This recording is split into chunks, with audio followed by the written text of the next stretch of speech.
let's spin it forward and get to know who would have to replace the list of this year's irreplaceable players. Picking a different school, a different player, a different position every week. Today, we're going to Pittsburgh. They certainly hope that they're not going to have to replace last year's true freshman phenom, Dion Lewis. This kid grew up 45 minutes from the Rutgers campus, wasn't even recruited by the Scarlet Knights, but had almost 1,800 yards as a true freshman. Last year became the first player to capture the Big East Offensive Player of the Year and Rookie of the Year in the same season since Michael Vick in 1999. He also broke Tony Dorsett's record for most rushing yards by a freshman. That had stood since 1973. 3 years later, Dorsett won the Heisman, led Pitt to the national championship. They're hoping Lewis can do the same. Let's start with Dion Lewis. What does he do, Rod, that is so special? Well, you know, he's not the biggest guy in the world, only about 5'8" or so, but we both like him. He has classic running back skills. And I don't care how fast you are, but if you don't have these classic skills, you're not going to be a great running back. You take a look at what he does in a game, they jump out at you. Watch his patience and his vision. Right off the bat, you see he sees the hole. He's willing to wait to find it, but when he finds it, he gets through it in a hurry. No wasted space, no wasted time or effort when he gets through the hole. He does it in a hurry. Secondly, he knows how to finish a run.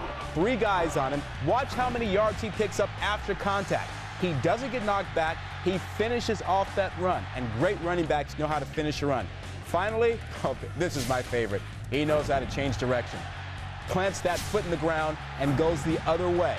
Makes people miss that way. Look at that. How many guys will he make miss because he can change directions in a heartbeat like that? And Chris, I know you've played against guys like that. You see this guy do that kind of stuff. Blows you away, doesn't it? Well, first of all, I want to vomit by watching those guys try to tackle. Then you have a 120-pound back carry you 5 yards down the field.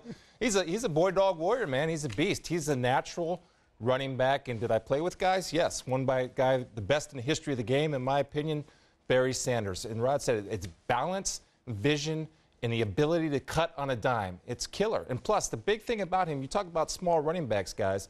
Small running backs are hard to find. If you're a linebacker or you're a defensive lineman, you get behind those big fat pants in the front there, you can't see them. And then they hide, and all of a sudden, boom, they're gone. Yeah. Barry Sanders, Emmitt Smith, on and on and on. They seem to be built more like fire hydrants. Now, this was a kid we mentioned. Grew up right around the corner from Rutgers. Nobody saw him coming.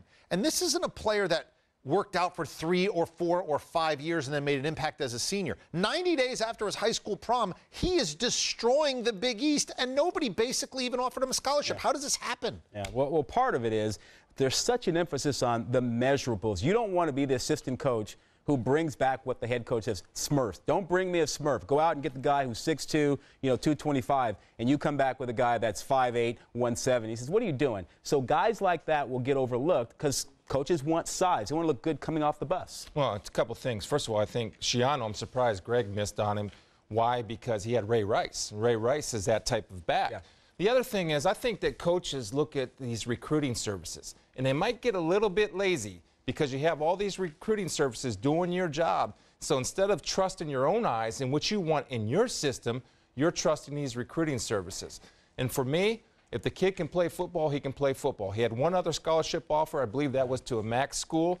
Didn't take it. Dave Wannstedt said, put the film on. I want him. Bring him in. Next thing you know, he's tearing it up. To your point, he played in a small league, not known for producing big players, and so you don't get the attention. Small seems to be the word of the day, and a birdie told me that he's listed at 5'8", but he'd probably have to stand in the New York City phone book. He can be 5'2". I don't care. He can play. He can play. The kid can flat out play. But what happens if the unthinkable were to transpire, if he were to go down? Hey, Florida had to replace Superman last year.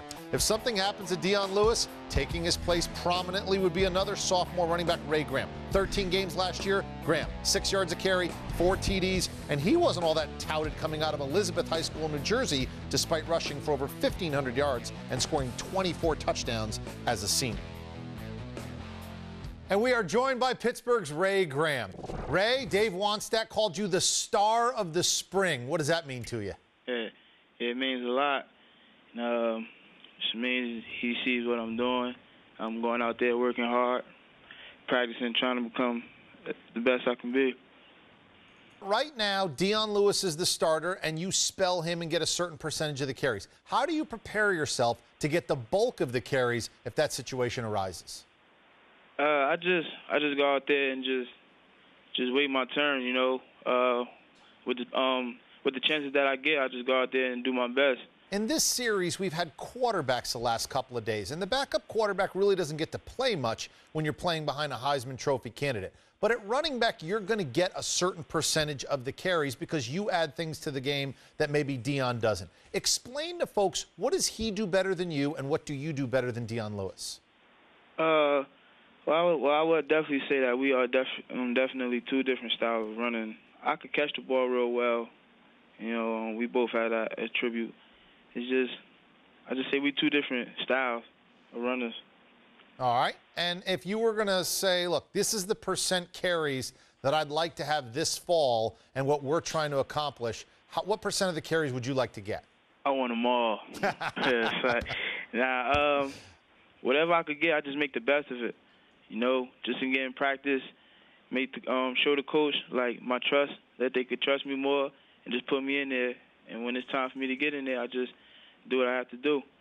He's the star of the spring, and we're going to be looking for him this fall. Thank you very much for joining us. We appreciate the time. All right. Thank you for having me.